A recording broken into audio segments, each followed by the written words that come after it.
Again. Hi, David Lucier here from Summit Mountain Guides. I'm an ACMG mountain guide, and today we're here in the whitewater backcountry with Backcountry Skiing Canada, and we're going to do some snowpack tests. As you may have seen in the previous video, we've talked about site selection and digging a pit. Now we're going to talk about how to do your snowpack tests and selecting an area to do this snowpack test. One thing that's quite important is the dimension of your pits has to reflect the snowpack test that you're interested in doing. If you're only going to be doing a compression test, which takes about 30 by 30 centimeters width, you may not need as big of a pit wall as this one here. However, if you're going to be doing an extended column test, which we will do shortly here, you may want to have a slightly wider pit wall, like in this case. This width here is probably going to allow us to do both an extended column test, which is about 30 centimeters by 90 centimeters, as well as a compression test over on the far right side of the test here, of the pit wall. So let's start with a compression test. The first thing you have to figure out is where in the snow pit you're going to be doing your compression test. I've selected the right hand side here to do that because I'm going to do another test over on the left side. And the compression test is going to be on a 30 centimeter by 30 centimeter vertical snow column that needs to be isolated, and it's only going to be about 1.2 meters deep. It's a really good test to figure out what's happening in the upper snowpack and the weak layers in that area. So first you need to find something to measure with. You can have a saw with increments on it, or you can use a ruler or an avalanche probe, and you need to make sure you have enough space to create a 30 centimeter column.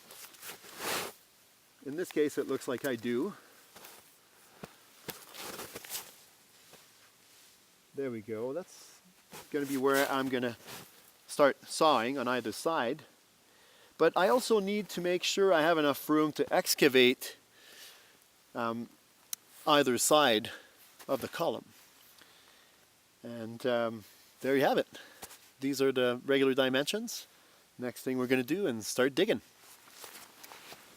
So here we go. We have our beautiful cutout compression test column. Again, the dimensions are 30 by 30, and I isolated all sides, so I cut all sides with my snow saw, nice and vertically, smoot walls on all sides, clearing the snow on the one side. This wide here allows you to cut the back a little bit more freely, and on the other side here, on the left side, I've got a little wedge of snow that I've excavated, that I've cut out with my saw and then excavated. And as I'm doing all this, as I'm cutting all sides in the back, I might already notice some weaknesses in the snow, and that's really important to keep that in mind. That might give you clues on where you would get shear results, perhaps, while you do the compression test. So the compression test is a series of 30 loading steps on the vertical snow column here, while you're hitting your shovel on top of the block with your hand, hinging at a few different levels and applying increasing force onto the shovel. The first 10 loading steps usually are done while you're hinging at the wrist, like this. And then, once you've done 10 taps like this, and by the way, you're just meant to be dropping your hand onto the shovel. You're not meant to apply force as you're doing this. Once you've done the first 10 loading steps, you're going to switch to hinging at the elbow, like this. And again, it's just dropping your hand onto the shovel over top of the column.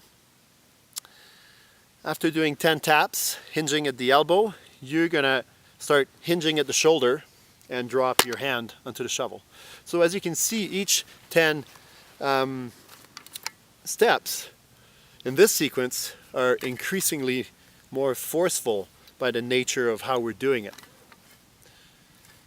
And if we get any kind of results along the way here, we're going to observe that, make a note, but we're going to try and keep going with our test until we've done our 30 loading steps, so it's a little bit more homogeneous.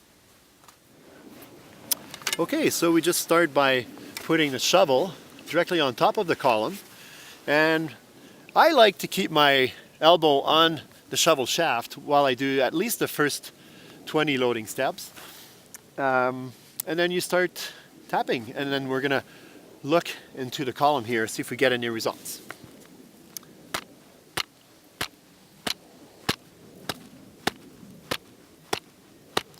So there's no results noted with the first 10 loading steps.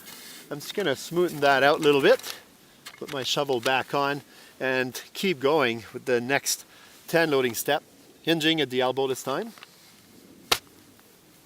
And now we're seeing some fracturing here. We call these more non-planar breaks, and that means that they're not really any significant weak layers here to shear very cleanly. It's just more broken. So that was 2 or 3 taps now, I think 3 taps into the elbow hinging. We're going to carry on.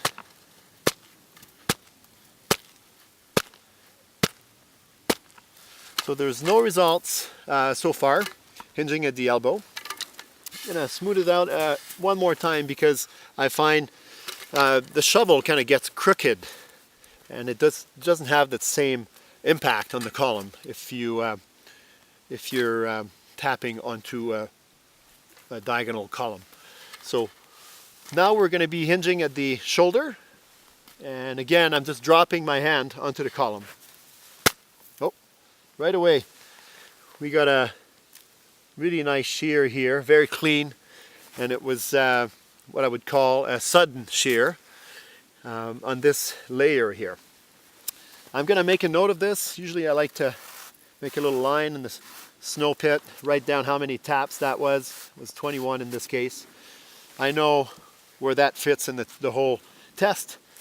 Good to keep that in mind for later, but I'm going to finish my test.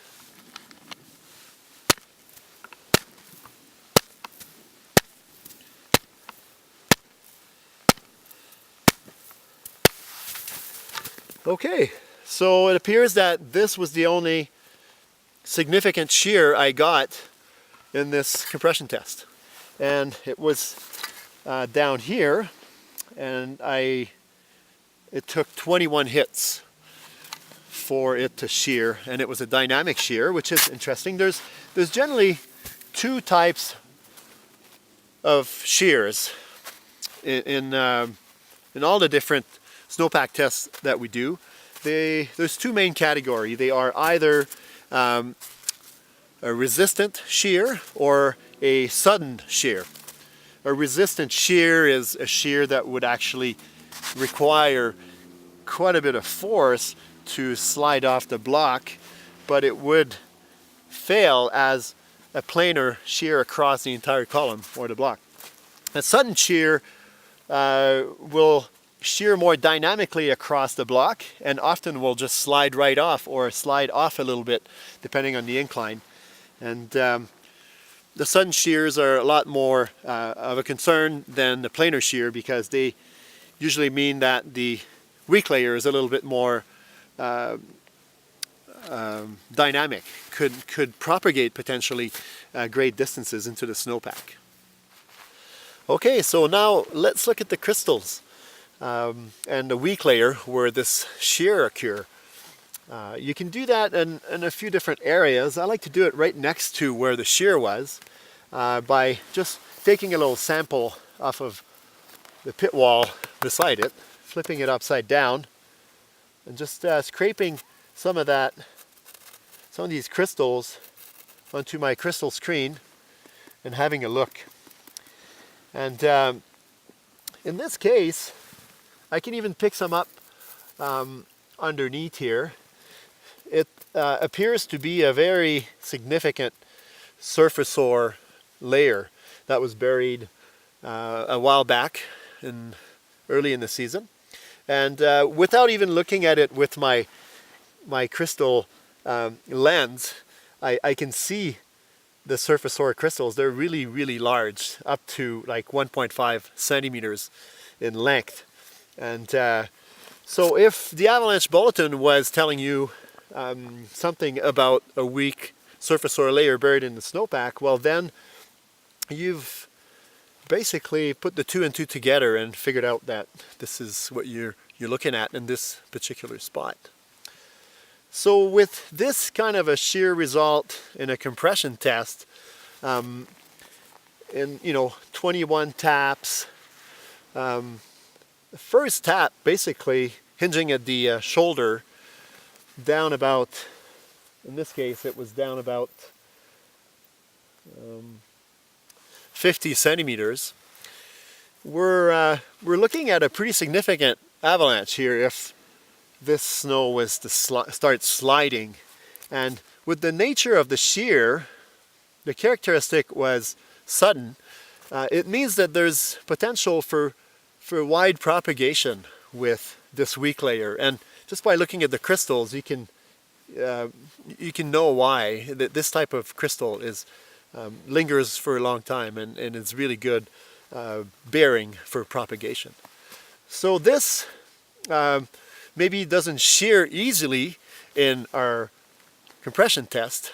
However, it's a dynamic shear, and so it falls into the lower probability, high consequence sort of result. And so you may not get this weak layer to go right away, but when it goes, it's probably going to go and propagate pretty far and be a large avalanche.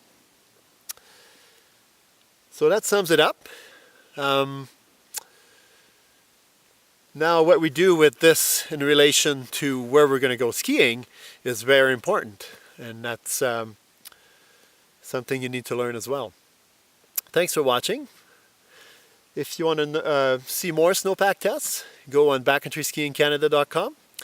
If you want to do some more learning, hands-on learning, Summit Mountain Guides offers avalanche courses, and we'd love to have you on. Thank you.